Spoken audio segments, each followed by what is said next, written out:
Good morning from a beautiful Belgium today. I have been spending the last couple of days reading this fantastic book called The Teen Toolbox. And I thought it might be useful to let you know what my thoughts were on it, as it's particularly relevant to a number of people who like this page.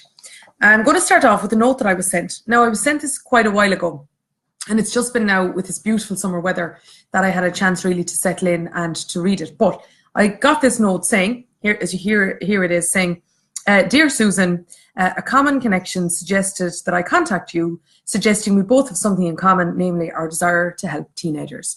And from there, this lovely lady included, Cai Graham, included a copy of her book here, The Teen Toolbox. Now, I read this quite differently to how you might read it, because, of course, I don't have teenagers. Instead, I work with many of them through what Monica and I do at the Savvy Teen Academy. So therefore, I was reading this in a very different way. This is designed, as the title down here at the bottom says, the Teen Toolbox is designed to equip parents and teenagers with the tools for navigating adolescence. Now, as I mentioned, I read this quite differently. I am somebody who works with teenagers through Savvy Teens, and hence am somebody that is always looking for ways in which I can connect with them more and more on their own level, making sure that I have more and more empathy for the various different things that they're going through. Some are very, very similar to my own years of teenageness, and others are quite different because of the way in which the world works today, etc. So there are various differences, and that's why I'm constantly upskilling myself all the time in preparation for working with them at the various different stages of the year that we do. So I'm going to start off with what I got out of it, and then what I'm going to tell you is what I think that parents in particular would get out of it. But also, can I just also make the point that some of us are in positions where we don't have kids, but we have teenagers very close to us. So maybe it is that you're an auntie or an uncle. Maybe it is that you're a godmother or a godfather. Maybe it is that you're a friend of a parent who is going through a difficult time with their own teenagers. Or maybe you're friends of teenagers who are going through a difficult time with their parents. I actually found that reading through this book, I would be better all round as a result of reading it, because I now have greater understanding, and more importantly, I have greater knowledge of what to do about it should I come up against a situation where I need to have a solution for somebody who maybe can't see the wood for the trees. So what three things did I get? Well, number one, and I'm going to incorporate this into the careers section of Savvy Teens, that's an area that I particularly work on myself, is she has a list of values. And we have done this all the time, right? When I'm actually going through this part of the course where I talk to teenagers about the career that they'd like to pursue, I always talk to them about their value set anyway. And we go through a range of different ones, whether it's authenticity or excitement or stability, etc. But she has a longer list of values than I had previously been using. And she has a chapter in the book about how to incorporate those when you are comparing yourself to somebody else. Now, in her case, she talks about parents. So do parents and teenagers have different value sets? And they may, and that's okay. But how can you see the difference and, of course, the alignment between the two? So that's something that I'm going to incorporate into Savvy Teens, specifically in the area of where I will be talking about the career section with Savvy Teens. The second one is her confidence checklist.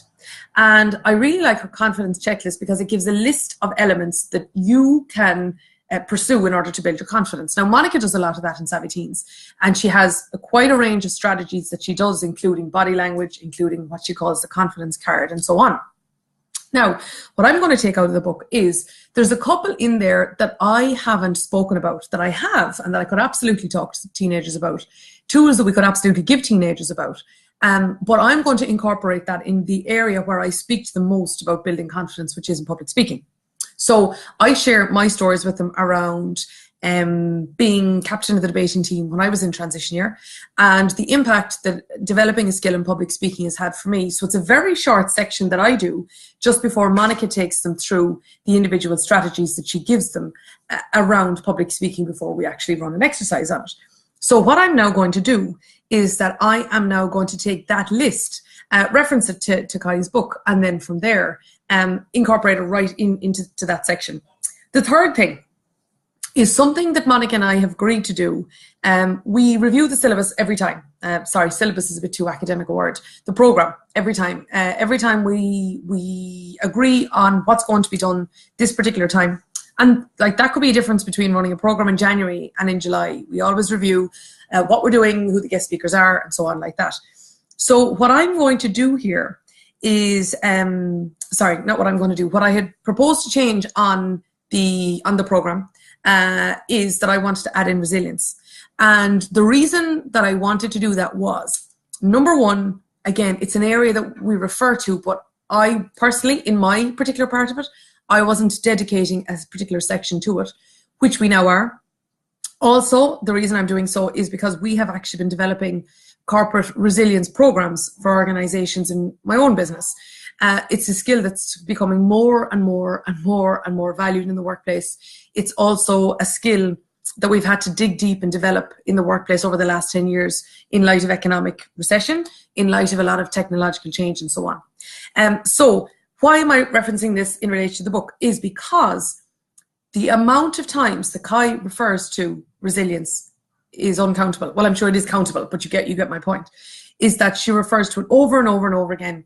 And another thing that I took from this book was just how important it is that we incorporate this, which I will be doing on this particular, well, as I say, we were going to do it anyway, but this particularly embellishes the importance of doing so. Now that's me, okay? What I also want to point out though, from a parent's, or from my point of view, let's say from a person that might be an auntie or a godmother or whatever, three observations on this book. Three observations on this book. Number one is what it absolutely does in a very straight talking way is that it puts social control and responsibility right back firmly in the hands of parents. So if parents have teenagers that are causing them worry, and worry can be in any different way. It could be that they're studying too hard. It could be that they're not socializing enough. It's that they're engaging in things that they shouldn't be doing, that they're pushing boundaries or whatever it might be, okay? But she firmly puts this, the ability to do something about these issues right back in the hands of parents and of the people in the wider family group, like I say, whether it might be friends or aunts and uncles, etc. So if you're going to read this book and you want to fix a teenager, you will find yourself realizing that a lot of the work that has to be done sits on your desk. And she does this a lot. She does it in many chapters. She points out over and over and over again how control needs to be taken back into your hands and trying to fix somebody else won't happen. And there's one, well, it can't happen because you need to work with the person. But there's one particular area in here. So she has this, can you see it there? Yeah, you can. There's 3 pages of problems, okay? Problems that you might be facing. That then she says, try to do this. And then she says, try to avoid that. So she really does firmly put the responsibility back to you. And also, it's very practical, very practical in nature. It's also, I don't know how many of you have read into NLP, neuro-linguistic programming. I've been doing so for years and years and years. So a lot of this spoke to my language, and also a number of the techniques around resourcefulness and positive mindset and taking back control very much would resonate with my own book, The Savvy Woman's Guide to Financial Freedom. So I could see that there were similar themes, even though managing money, managing teenagers are so totally different. There's actually quite a similar, there can be a lot of similarities in terms of where it starts up here. The second thing is she demonstrates, points out, reiterates over and over and over again. What she does is she speaks about the importance of role modeling. She speaks about the importance of, if you want your teenager to be more X, you too need to role model that. And if you are telling your teenager to do one thing and then doing the complete opposite yourself, how much conflict that can create. Now, I absolutely know, and only because our savvy teens have taught us this over the years, is that I absolutely know the importance that every single person that we bring into Savvy Teens, whether it's Monica and myself, whether it's Olivia who will be delivering the Cork program, whether it's our guest speakers and so on like that, is that we too have to echo the values that we bring to our program. Now, Savvy Teens is all about careers, communication and confidence, and we speak about all of those 3. But one of the ones that I, that I hold very dearly is that I truly do believe our teenagers can achieve their potential.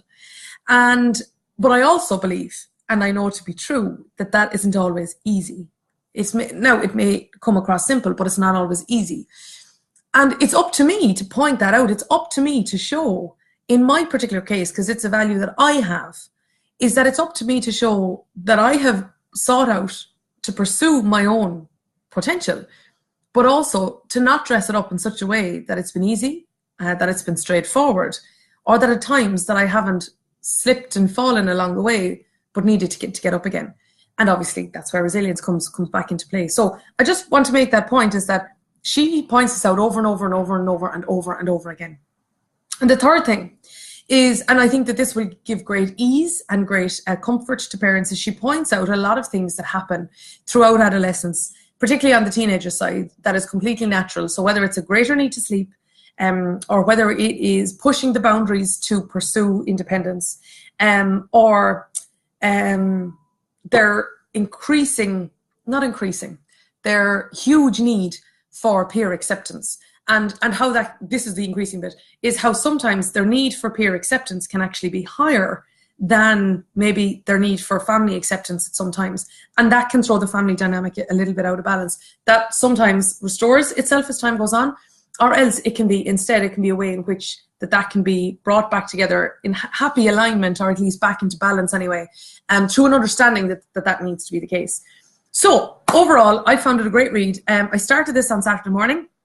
I finished this on Sunday evening. That's not what she recommends, by the way. She recommends that you read a little bit of the book, you put it into action, then you stop, and then you come back and you read the book again. On this particular occasion, I was traveling over here to Belgium in advance of meetings that I have later on today. So I had a lovely weekend, beautiful weather, an amazing park. So I decided to sit down and read it from cover to cover. And I did. And it's a very exercise-filled practical read. And you know what I will say on my final thought on this is that I do believe that this is a gift that I can give to some of our either Savvy Teens parents or some of my own family members or friends, as I see that they will be looking for the tips and tools and techniques that Cai mentioned in this book. So on that note, have a truly wonderful week. Cai, thank you very much indeed for sending it to me. I do know that there's an app as well that I'm going to download, and I've already joined your Facebook group. Thanks so much indeed for giving it to me. And also, as I mentioned, we will be referring to you throughout our Savvy Teen Academy, which of course is taking place next week in Cork and the week after in Dublin. There's a couple of places left on both of them. So if you would like to come along, please do check out savvyteenacademy.com, and we would be more than happy to see you next week and the week after. Cai, thank you again. Best of luck with the book, and to you all, have a wonderful week.